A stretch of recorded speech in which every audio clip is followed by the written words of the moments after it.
তোরে ঠিক মতো খাওয়ানো দিতে পারতেছি না, কারণ তোর পছন্দ টাকাই পাঠায় না আমারে, একটা ফোনও করে না। মানুষের বাড়িতে কাজ কাম কইরা তোর দুই বেলা দুই মুঠো না খাওয়াই রে মা। তুমি এগুলা কাজ করতেছ?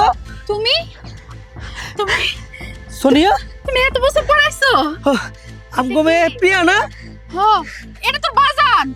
বাবা প্রিয়া,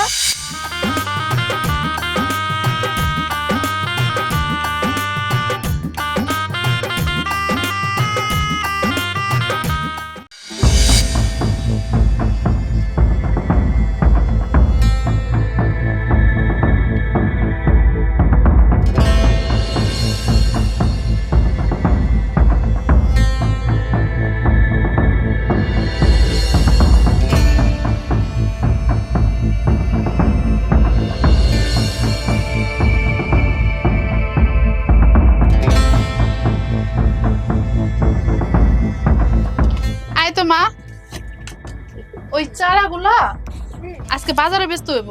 আচ্ছা।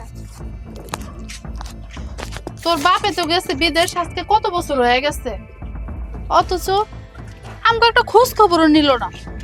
আমরা মা মাইয়া বাচ্চা আছি না মরে গেছি, তোরে ঠিক মতো খাওয়ানো দিতে পারতেছি না, কারণ তোর পছন্দ টাকাই পাঠায় না আমারে, একটা ফোনও করে না।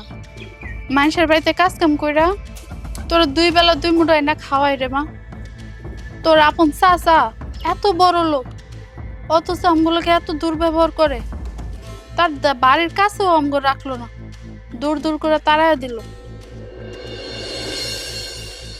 মা, তুই মন খারাপ করিস না, দেখবি তোর বাজান যেদিন আইবো তোর লাগে অনেক কিছু লয়ে আইবো, তখন আমগো আবার সব ফিরে আইবো। হ মা, ঠিক কথা কইছো। বাজান আমার ছোট্ট রাইখা বিদেশে গেছে। আচ্ছা, আমি কি বাজানরে দেখলে চিনতে পারবো? দূর পাগলি মাইয়া, চিনবি না কে? তোর বাজান না অনেক সুন্দর। মা জানো, 2 দিন আগে আছে না, আমি চাচাগো বাড়ির সামনে খেলতেছিলাম, আমি দেখছি চাচারা অনেক ভালো মন্দ খাইতেছে, আমারও খাইতে ইচ্ছে করছিল, কিন্তু জানো মা, আমার না চাচা সাধলো না পর্যন্ত।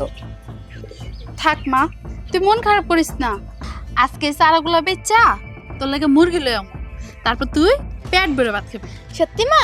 হ মা, সত্যি। অনেক দিন তোরে ভালো মন্দ কিছু খাওয়াইতে নি। ল মা, তাড়াতাড়ি চারাগুলা তৈরি করে রেখে বাজারে নিয়ে বেচ। ঠিক আছে মা। আয় মা আয়।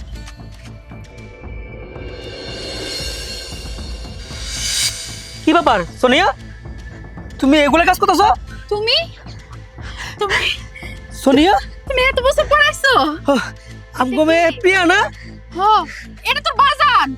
বাবা প্রিয়া, মানে তোমরা এগুলা কাজ করতেছো কেন? সোনিয়া, আমাকে বাড়ি ঘরে অবস্থা কেন? কি করবো কও, তুমি তো এত বছর আমাকে কোনো খোঁজ খবর লও নাই। আমরা মা মাইয়া বাচ্চা আছে না মরে গেছি, একটা ফোন দিয়েও জিগাও নাই, আমাদের টাকা পয়সাও দাও নাই। আমি মাইশের বাড়িতে কাজ কাম কইরা তারপরে যে প্রিয়ারে খাওয়াইছি, পড়ালেখা করাইতাছি। বলো কি, আমি যে প্রতি মাসে 50,000 টাকা পাঠাইছি, সেটা কি করছো? 50,000 টাকা? হ্যাঁ। কি কও, আমি তো ভাইজানের কাছে 50 টাকা চাইলেই পাইতাম না, দূর দূর করে তাড়ায় দিত। 50,000 টাকা পাঠাইতা তুমি আমগো লাগা? কি বলো কি তুমি, কেন বড় ভাইয়ের কাছে প্রতি মাসে 50,000 টাকা পাঠাইতাম না? কই, ভাইজান তো আমগো 1 টাকাও দেয় নাই। উল্টা অন্য সময় আমি ভাইজানের কাছে গেলে 50-100 টাকার লাগে ভাইজান দূর দূর করে তাড়ায় দিচ্ছে, কোনো সময় ভাইজান আমগো 1 টাকাও দিয়ে দেয় নাই। আর আমি তো তোমার ব্যবহার করার জন্য একটা আইফোন সেটও দিছিলাম, আমার একটা ফোনও দিলা না। আইফোন? কি কও, আমার কাছে তো একটা বাটন ফোনই নাই। তুমি যাওয়ার সময় যে ফোনটা দিয়ে গেছিলা এটা পানিতে পড়ে নষ্ট হয়ে গেছে। বলো কি তুমি? ভাইজানের কাছে কতবার যায় কইলাম যে ভাইজান আমরা ছোট ভাইটার একটা বার কল দেন, মাইয়াটা আর বাপটারে দেখতেছে। মাইয়াটা জানো তোমার দেয়ার লাগে দিনের পর দিন ওর কলজা পড়ে গেছে, আমারও অনেক মন খারাপ হয়েছে, কিন্তু তোমার ভাই এত নির্দয়, একটা বারের লাগে কল দেয় নাই। আমি প্রবাসে যাইয়া দিনের পর দিন রাতের পর রাত এত কষ্ট করে টাকা ইনকাম করছি শুধু আমার বউ মায়ের জন্য, আর তোমরা একটি টাকাও পাও নাই। আজকে বড় বেশে তো আমার হিসাব নিকেশ আছে এর টাকার ব্যাপারে, আমি সব টাকার হিসাব চাই। না না শোনো, এখন তুমি যাও না, অনেক বছর পড়াইছো, লও চারটা খায় লও, তারপর ঠান্ডা মাথায় তুমি যা কর করো।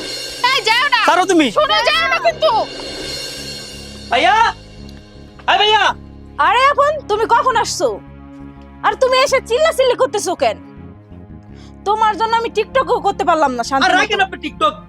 ভাইয়া কোথায়, বাইরে ডাক দেন। কি হইছে? আপনি ভাইয়াকে ডাক দেন। আচ্ছা ঠিক আছে, আমি ডাকতেছি। কই তুমি? হ্যাঁ, কই তুমি? একটু বাইরে আসো তো, তোমার ভাই চিল্লাচিল্লি করতেছে। তোমার ভাই আসছে, দেখো। এদিকে এসো। তুই কখন আসলি? আমি যখন আসি ভাইজান, আমি যে প্রতি মাসে 50,000 টাকা পাঠাতাম, সেটা হিসাব দাও। কিসের 50,000? কিসের টাকার তুই হিসাব চাচ্ছিস আমার কাছে? কিসে 50,000 টাকা মানে? 7-8 বছর ধরে তোমার কাছে টাকা পাঠাইছি, প্রতি মাসে 50,000 টাকা কইরা। আমার বউ আর মায়ের জন্য তুমি একটি টাকাও তুমি দাও নাই। কি করছো টাকা তুমি? তুই কোনো টাকা পাবি না। তুই কি ভুলে গেছিস? তোরে যে বিদেশে পাঠানোর জন্য 5 লাখ টাকা আমি দিয়েছি, সেই টাকারই তো এখন পর্যন্ত হিসাব হলো না। আর তুই আসিস 50,000 টাকার হিসাব চাইতে। 5 লাখ টাকা? আমি 7 থেকে 8 বছর ধরে তোমার কাছে টাকা পাঠাইছি, প্রতি মাসে 50,000 টাকা দিছি। আমার বউ মায়ের জন্য তুমি একটি টাকাও দাও নাই। তুমি এত টাকা কি করছো? সব টাকা দাও আমারে। বড় ভাইজান, আমি দুনিয়াতে এত খারাপ মানুষ দেখছি, কিন্তু আপনার মতো খারাপ মানুষ আমি জীবনে দেখি নাই। আমরা এত কষ্ট করছি, আমার জামাই কষ্ট করে টাকা পাঠাইছে, অথচ আপনি আমগরে একটা টাকাও দেন নাই। তুমি কি করছো?